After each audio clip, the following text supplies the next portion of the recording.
Crê somente. Palavras poderosas de nosso Salvador que nos lembram que quando todo mundo está dizendo é impossível, é preciso confiar, crer no Senhor. O milagre da ressurreição da filha de Jairo é uma prova daquilo que Jesus pode fazer em favor das almas espiritualmente mortas.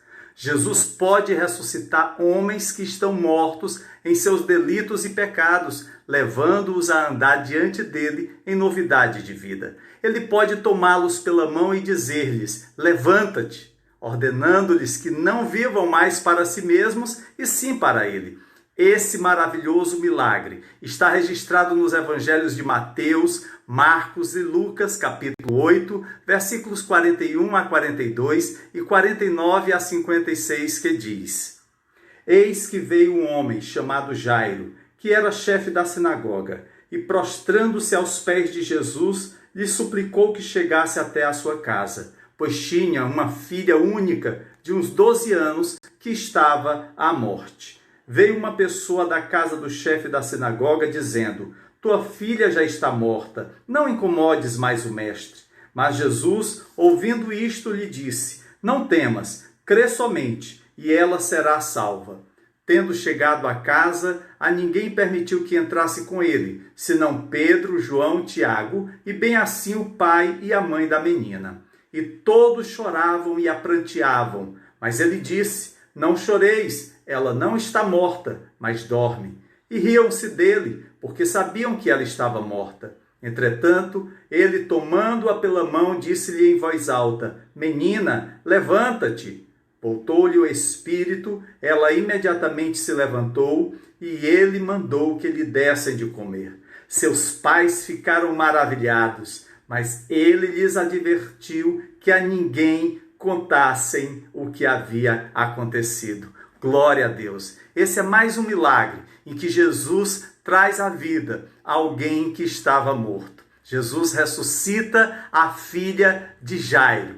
Ele, que era chefe da sinagoga, veio encontrar-se com Jesus. Sua filha estava no leito de morte e ele sabia que Jesus poderia curá-la. As conspirações contra Jesus já haviam começado. Assim, Jairo, ao procurar Jesus, estava colocando em risco sua carreira e sua posição social. Todavia, ele estava disposto a jogar tudo fora.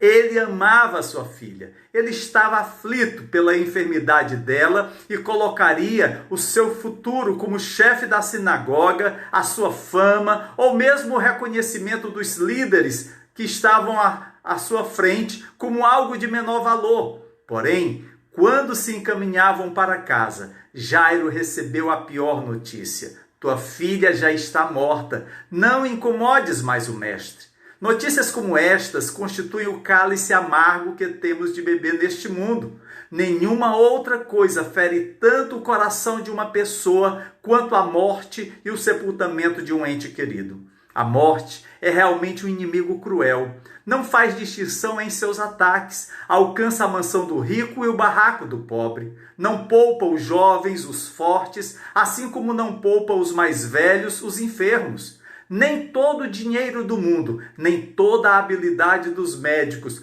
podem fazer a morte retirar sua mão de nosso corpo quando Deus permite que ela lance seu aguilhão. Estes são pensamentos tristes e poucos gostam de ouvi-los. É um assunto que as pessoas evitam e sobre o qual recusam meditar. Mas a morte um dia virá à nossa casa, quer desejemos, quer não. Com certeza, estar preparado para este grande dia faz parte da vida de uma pessoa sábia. Há alguém que pode nos livrar do temor da morte. Cristo venceu a morte e aquele que crê em Jesus tem a vida eterna e ainda que morra, viverá. Creiamos no Senhor Jesus e quando a morte lançar seu aguilhão, diremos juntamente com o apóstolo Paulo: para mim, o viver é Cristo e o morrer é lucro. Jesus também ouviu a notícia da morte da filha de Jairo e disse-lhe: não temas, crê somente e ela será salva. Alguém poderia perguntar: crê no quê? A menina está morta. Entretanto, Jairo acreditou que Jesus ainda poderia devolver sua filha a ele. Acreditou que Jesus tinha controle sobre a vida e a morte. Acreditou que Deus queria que ele tivesse sua filha de volta. Sua crença permaneceu forte, mesmo diante dos escarnecedores que riam de Jesus. O pecado da incredulidade é o mais antigo pecado da humanidade. É o mais perverso de todos os pecados quanto às suas consequências. Esse pecado manteve o povo de Israel fora da terra de Canaã por 40 anos, quando saiu do Egito. A incredulidade leva o ser humano a rejeitar a mais clara das evidências. Ele fecha os olhos do homem diante do mais claro testemunho e leva-o a crer na mentira. Exerçamos cuidadosa vigilância sobre os nossos próprios corações quanto à questão da incredulidade. Jairo teve a sua crença recompensada, porque viu Jesus tomar a sua filha pela mão e dizer-lhe em voz alta: menina, levanta-te. Voltou-lhe o espírito, ela imediatamente se levantou. A filha do chefe da sinagoga estava viva novamente. Foi restituída a seu pai e mãe. Naquele momento, manifestou-se ali a verdadeira onipotência. Ninguém poderia ter realizado tal feito senão aquele que no princípio criou o homem e que tem todo o poder no céu e na terra. Quanto mais vemos o poder de Cristo, tanto mais aptos estamos para experimentar a paz do Evangelho. Nosso coração pode ser fraco, talvez sintamos grande dificuldade em prosseguir a jornada. Nossa fé pode nos parecer demasiado pequena, mas não nos deixemos arrastar pelo desânimo, porque maior é aquele que é por nós do que todos quantos são contra nós. Aquele que veio socorrer Jairo continua pleno em misericórdia e poder. O nosso Salvador é todo-poderoso.